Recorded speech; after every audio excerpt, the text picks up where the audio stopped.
बिस्मिल्लाहिर्रहमानिर्रहीम, अस्सलाम वालेकुम। मैं हूं गुलफाम चौधरी। आप देख रहे हैं मेरा फेसबुक पेज और यूट्यूब चैनल। पाकिस्तान की सियासत में अहम तरीन डिवेलपमेंट्स हो रही हैं और मुसलसल डिवेलपमेंट मुतवक्के हैं। इस हवाले से हमारे साथ मौजूद हैं इमरान रियाज खान साहब। उनसे जानते हैं कि पाकिस्तान की सियासत के अंदर कौन सा बौछार आने वाला है और कौन सी नई डिवेलपमेंट्स मुतवक्के हैं। पहले उनकी बात सुनते हैं, फिर उस पर बात करते हैं। का सारा टीवी जो है वो कभी मानिका की पूरी प्रेस कॉन्फ्रेंस दिखाता था, कभी जनाब वो ओन चौधरी की दिखाता था। इसके ऊपर एक्सपर्ट्स बिठाए गए, उनकी ओपिनियंस ली जा रही हैं। वहां तो गंद उछालने के अंदर पाकिस्तान का सारा मीडिया और ये सारे दानिशवर ये इसके अंदर सारे के सारे शामिल थे। वहां ये गंद मार रहे थे और यहां पे कहते हैं जनाब इनको इखलाकियात याद आ जाती हैं। तो ये गुज़िश्ता रात को जो हुआ इसके ऊपर इनकी इखलाकियात किधर है, कहां गई इनकी इखलाकियात। नाज़रीन, लंदन में भी साथ यह एहतजाज हुआ और बड़े पैमाने पे लोग आए। पिछले हफ्ते जब शहजाद अकबर साहब की क़यादत में वहाँ लंदन के अंदर एहतजाज हुआ और बहुत सारे ओवरसीज पाकिस्तानी इकट्ठे हुए, पीटीआई के लोग इकट्ठे हुए, उन्होंने एहतजाज किया, धरना दिया, बैठे रहे वहाँ पे पाकिस्तानी एम्बेसी के सामने। तो अगले दिन शहजाद अकबर साहब के ऊपर हमला करवा दिया गया। शहजाद अकबर साहब जख्मी हो गए। लेकिन अगले ही हफ्ते जब दोबारा एहतजाज हुआ, एहतजाज का दिन जब दोबारा आया तो शहजाद अकबर साहब फिर जाके लोगों के अंदर बैठे हुए थे। इसका मतलब क्या है? इसका मतलब यह है कि शहजाद अकबर ना कमज़ोर पड़ा और ना वो पीछे हटा। यानी ये चीज़ बताती है कि शहजाद अकबर की जुर्रत और उसकी कमिटमेंट का सबूत है ये बात कि वो जुर्रत में भी बेहतर है, उसकी कमिटमेंट भी बहुत है। नाज़रीन, एक तरफ ये हो रहा है, वज़ीर आला खैबर पख्तूनख्वा पंजाब में जाता है, जो सलूक रखा जाता है वो आपके सामने। वज़ीर आला ने वज़ीर आला पंजाब को लेटर लिखा, स्पीकर ने वहाँ के स्पीकर को लेटर लिखा कि ये क्या बदतमीज़ी है जो अवामी मुंतखब नुमाइंदे के साथ की गई, अवामी हुकूमत के साथ की गई।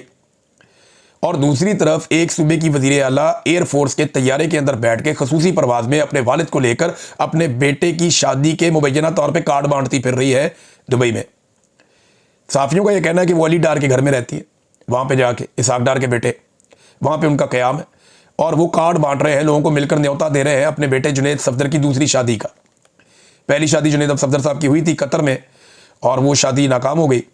अब उसके बाद उनकी दूसरी शादी की जा रही है और वो बड़े चाव से जाके जो है कार्ड बांट रही हैं दुबई के अंदर। अपने वालिद को भी लेकर गई और पाकिस्तान एयरफोर्स का तैयारा इस काम के लिए इस्तेमाल हो रहा है।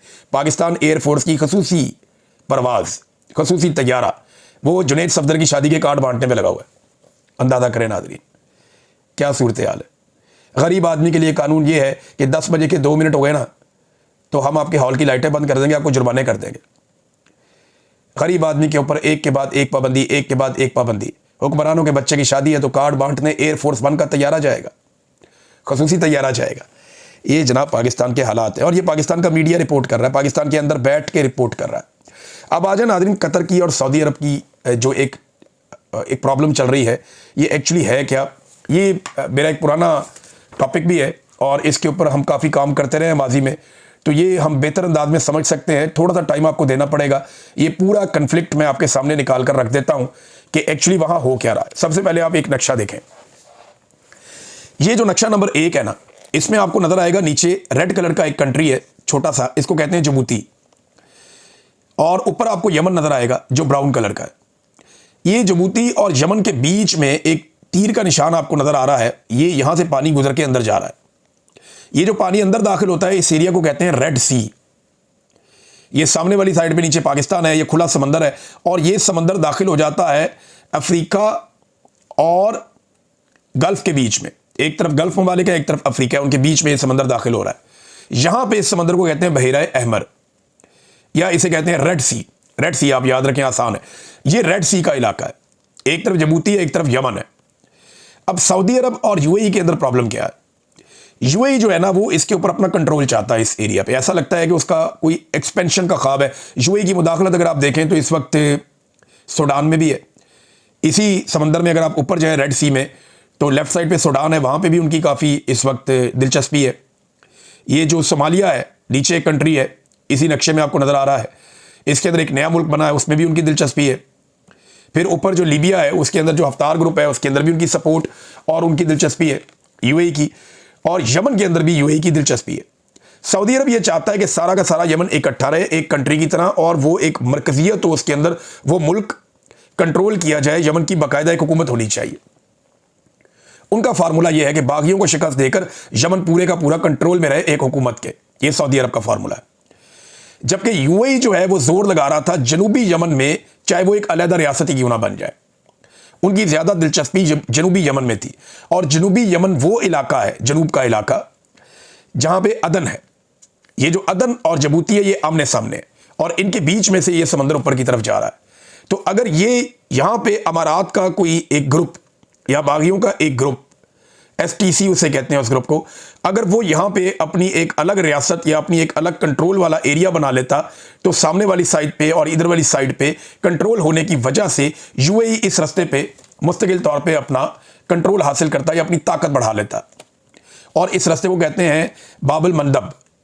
ये बाबुल मंदब पे जिसका कंट्रोल होगा ना, वो तेल की सबसे बड़ी गुजरगाह पे उसका कंट्रोल होगा, क्योंकि ये वो रास्ता है। अब आप एक और मैप देखें, ये थोड़ा सा आप आगे जाएंगे तो आपको और मैप्स नजर आएंगे। ये जरा बड़ा मैप है, इसमें यमन को व्हाइट करके दिखाया गया, बाकी सारे ब्राउन है। ये जो बिल्कुल आपको एक लाल लकीर नीचे नजर आ रही है ना, बाबुल मंदब लिखा हुआ है वहां पे, ये लाल लकीर दाखिल कर रही है रेड सी के अंदर, यहां से गल्फ ऑफ अदन में से। यानी ये जो जितने भी ममालिक हैं जिनके पास तेल है, ये सारा तेल चाहे वो इराक का हो, ईरान का हो, वो तेल जो है वो आपका कतर का हो, या आपका यूएई का हो, या आपका ओमान का हो, या सऊदी अरेबिया का हो, या यमन का हो, ये सारा का सारा ये गल्फ ऑफ अदन से होता हुआ बाबुल मंदब से होकर रेड सी में दाखिल होता है। लेकिन रेड सी तो ऊपर जाके बंद हो जाता है। ये है असल कहानी। रेड सी ऊपर जाके बंद नहीं होता। ये आपको मैं कुछ और तस्वीरें दिखाता हूं। ये बाबुल मंदब से आप ऊपर गए, आप रेड सी में दाखिल हो गए, ये सारे बहरी जहाज जो है वो अपनी मसनूआत और पेट्रोलियम मसनूआत और बाकी चीजें लेकर ये ऊपर की तरफ जाते हैं, जहां पे दोनों तरफ मिस्र आ जाता है। जब मिस्र बीच में आ जाता है दोनों तरफ, तो एक नहर निकाली गई थी जिसे स्वेज कैनाल कहते हैं। ये आप देखें रेड कलर की आपको स्वेज कैनाल नजर आ रही है। ये रेड सी से मेडिटेरेनियन सी का एक रास्ता है, यहां से ये दूसरे समंदर में दाखिल हो जाता है, और ये वो समंदर है जो यूरोप को जाके लगता है। तो गल्फ से जितना भी सामान लेकर जाना है या यूरोप से जितना भी सामान लेकर आना है, उसके लिए एक बहुत इंपॉर्टेंट गुजरगाह है जो इजिप्ट में से गुजरती है, मिस्र में से, उसे स्वेज कैनाल कहते हैं। ये गुजरगाह इस्तेमाल करते हैं बड़े बड़े बहरी जहाज, और ये दो दुनिया के बड़े समंदरों को मिलाती है। अगर ये दो समंदर इस नहर के जरिए ना मिले ना, तो फिर क्या होता है, फिर एक बहुत लंबा चक्कर लगता है। यानी आपको पूरा का पूरा एक बरे आजम क्रॉस करना पड़ता है, अफ्रीका का खतरनाक पानियों में जाना पड़ता है, और आपकी मुसाफत कई कई महीने बढ़ जाती है। लिहाजा जो मुसाफत है उसको 10 से 15% करने के लिए या बहुत कम करने के लिए ये रास्ता बहुत इंपॉर्टेंट है, और इस रास्ते पे जिसका जितना कंट्रोल होगा वो उतना ताकतवर होगा, उतना पावर में होगा। ये है जनाब यूएई और सऊदी अरब का मामला कि यूएई चाहता है कि यमन के अंदर जो जनूबी यमन के इलाके हैं वहां पे यूएई के जो सपोर्ट है जिन लोगों को, वो वहां पे ताकत में हो और वहां पे यूएई का कंट्रोल हो। इसी तरह सूडान में यूएई अपना कंट्रोल चाहता है, लीबिया में चाहता है। तो ये सारा का सारा रेड सी का एरिया उनके कंट्रोल में जब आएगा तो ये गुजरगाह काफी हद तक उनके कंट्रोल में होगी। ऊपर मिस्र के अंदर जो है वो आप देख लें, ये मेडिटेरेनियन सी जो है उसकी तरफ जाने वाला जो रास्ता है ये मिस्र के बीच में से निकलता है स्वेज कैनाल में से, और ये रेड सी को और इसको मिला देता है। अब ये तजारती गुजरगाह है और सदियों से लड़ाइयां इन्हीं चीजों पे होती हैं। तो माल का मामला है नादरीन, और तो कोई मामला है नहीं। अब इसके ऊपर जी बिल्कुल, जिस तरह से आपने सुना, इमरान रियाज खान साहब ने पाकिस्तान की सियासत में अहम तरीन डेवलपमेंट्स हमारे सामने रखी, और उन्होंने बताया कि पाकिस्तान की सियासत में कितनी बड़ी तब्दीलियां मज़ीद मुतवक्के हैं। यानी इस वक्त पाकिस्तान की सियासत इंतहाई मुतनाज़ बनी हुई है, और सियासत से ज़्यादा मामलात अदालतों के अंदर चले गए हैं। लेकिन इस सूरत हाल के अंदर फिर भी अगर ये सियासतदान इकट्ठे होकर बैठें और पाकिस्तान के अंदर जमहूरियत की बहाली के लिए कोशिश करें, तो कोई ना कोई मुतवाज़िन रास्ता निकल सकता है। अल्लाह पाक वतन अजीज़ का हामी और नासिर हो। पाकिस्तान जिंदाबाद।